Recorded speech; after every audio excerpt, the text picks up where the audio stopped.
Hello, everyone. Welcome to BizzTalk World's talk show presented by ClickAway Creators. Today, we have Jessica Miller Merrill with us. She's a workplace change agent. That's quite a designation. Again, she's a workplace change agent, author, and consultant focused on human resources and talent acquisition, living in Austin, Texas. She's recognized by Forbes as a top 50 social media influencer and is a global speaker. She's the founder and CEO of Workology, a place where HR resource and host for the Workology podcast. So she is a podcaster. It's a great time to have you, Jessica, with us. And it's time for our viewers, I believe, to know something more about you in your own words. So first of all, let's welcome you on the session. I hope you are doing great today. I am. Thank you so much for having me. I'm excited to be a part of the conversation here. Hey, thank you for joining us. It's our pleasure always. All right, so I tried my level best to cover something about you in the words that I mentioned, but I guess it's time for our viewers to understand more about you in your own words. If you can guide us through your journey so far, that would be wonderful. Absolutely. Well, I've been a full-time entrepreneur for 12 years. Really started out because of a blog. I started a blog in 2005 and ended up losing my job because of it, and it became a business. And so now we're really focused on resources, information, and training for human resources professionals all over the world. Mhm. All right, that's pretty quick. If we can understand, in a sense, if we can go a bit deeper into this, how you really started the journey, and what led you specifically towards being a founder and a CEO of Ecology. So I accidentally fell into entrepreneurship. I was a recruiter or HR director at a large company, and I was hiring for lots of positions. And I started to notice a pattern that we had hundreds of positions open every quarter at the beginning of every quarter. And I started getting asked, why aren't you filling these roles? So I started the blog as a way to build a funnel of candidates to me. And it started working. And during that time, I was talking most about job search strategies. So then I started to be an expert by Forbes, The Economist, different places. And I started to think like, okay, how can I make this into a business beyond just supporting the recruiting and talent acquisition efforts at the company I was working for? So that's how I got started. We've grown tremendously. It took me a while to kind of get my feet and understand my place as an influencer, entrepreneur, startup founder. That's pretty beautiful. Talking about being in HR, how do you see it? I mean, I'm talking about being an HR of an startup or a Fortune 500 organization. What's the major difference that you see? I mean, you must have had seen, it around, at least in states out there.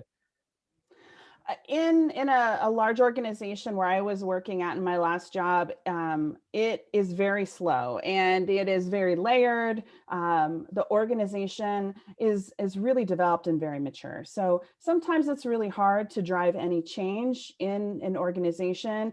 And certainly a lot of HR's role is more about adhering or helping others adhere to the policies. I spend a lot of time with employee engagement versus what you do a lot more of in the startup and small business world is you're wearing a lot of different hats, but you are Sure. responsible for policy creation, working closely with the executive and leadership team to build an organization that has a great culture that's focused on training and development and can support the growth of the business.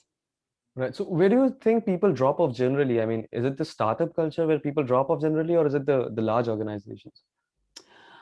Right now, I think that a lot of people are wanting that flexibility in their jobs, and startup culture does provide kind of some of that in terms of maybe the ability to work remotely or the ability to have more flexibility. Now, granted, I feel like in the startup culture, you're grinding it out more than you would maybe in corporate America. Benefits might not be as great in terms of perks, but for the millennials, this is an opportunity for them to be a part of something that they're able to build and kind of leave a legacy. So more people certainly I think are attracted to the startup culture, just the idea of more flexibility and being part of something of the ground up versus being a cog in the machine.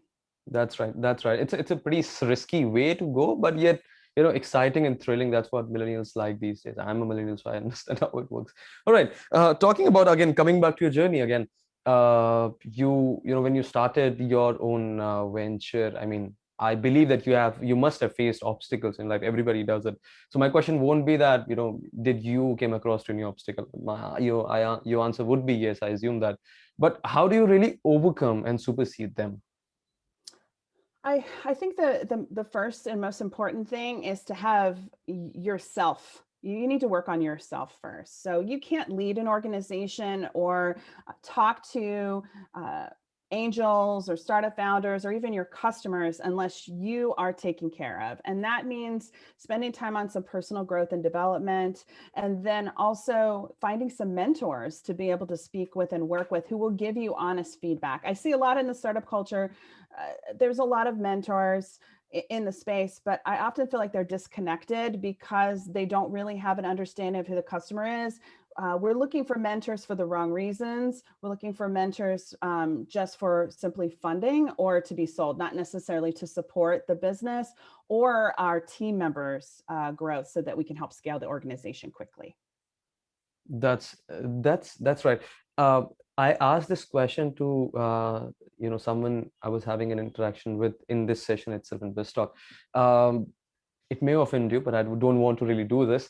Um, there is a difference between a woman entrepreneur and man entrepreneur from the standpoint of society and the industry, right? So, do you really agree with this? That whatever I mentioned, is there a difference? Is there discrimination amongst the industry?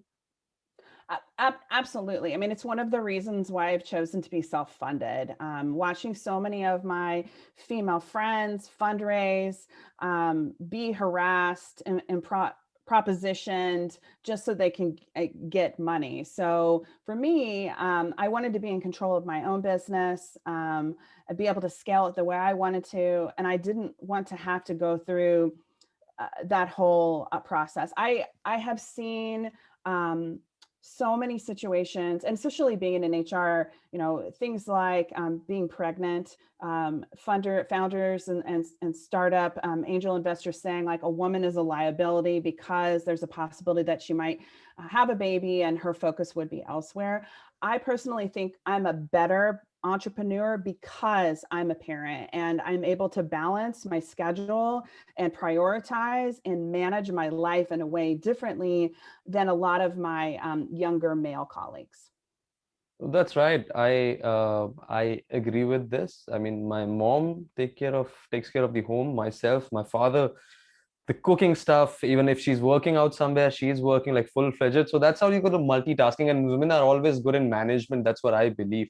And handling chaos. There's no one better than women who can handle chaos in an organization. That's why HR is the best place. I mean, in as much as my understanding goes. Talking about the harassment that you also mentioned, women get harassed in their workplaces. Um, how difficult is it for someone like you to, keep on expanding or expand on a very stable phase, on a very stable graph, X versus Y? What's the ratio of you being funding yourself or you getting a fund? I mean, what's the basic difference in that? Well, so funding myself, I'm able to make my own business decisions and choices. I am not at the mercy of a group of investors or an angel or whoever telling me that I have to meet these targets and goals. Sometimes figuring out your business takes a little bit of time, and sometimes I think it's best not to accelerate that. Like make a few mistakes, get to know your customers and the problem that you're solving better so that you can really create something that serves them. I feel like a lot of times you get some money and then it's off to the races. It's a ticking clock and you have to make a decision to either scale or sell the business. And for me, this is my legacy. It's a part of me, and I'm here for a mission that's greater than software or consulting. I'm here to change the workplace. So for me, that's one of the reasons that I've chosen to go ahead and be self-funded business so that I can work in my own way and support my team and myself and my family in a way that works for me. So owner of your own decisions is the best thing about being self-funded. All right, cool.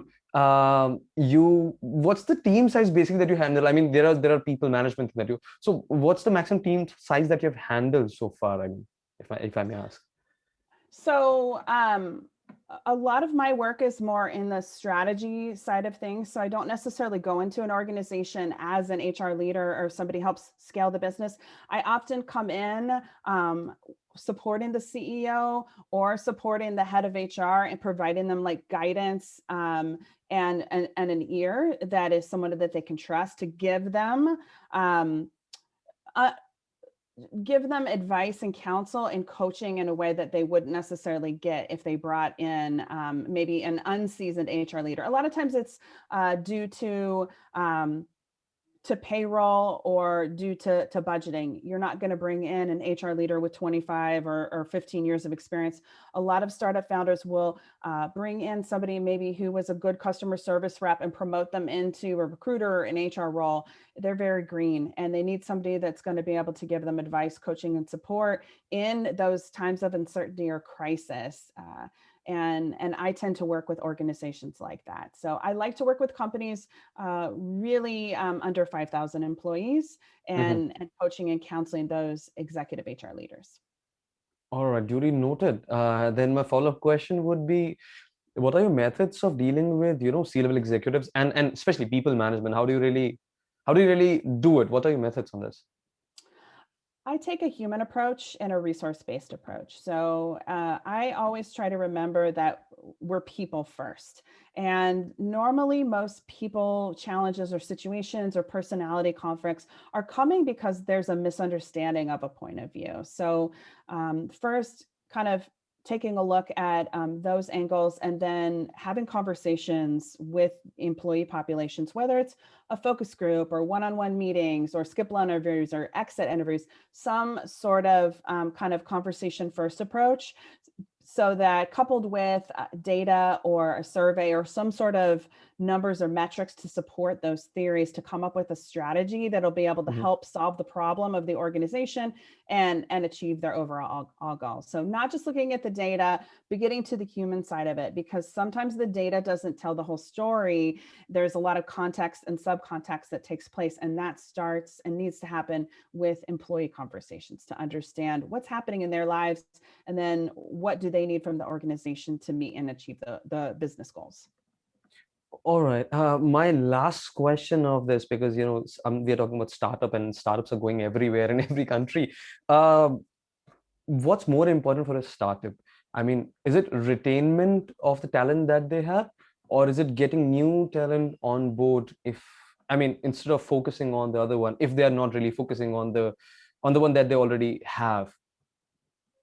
Employee retention is always more important above all. I mean, you certainly should be building relationships and thinking about people that you're going to bring in into key roles all the time.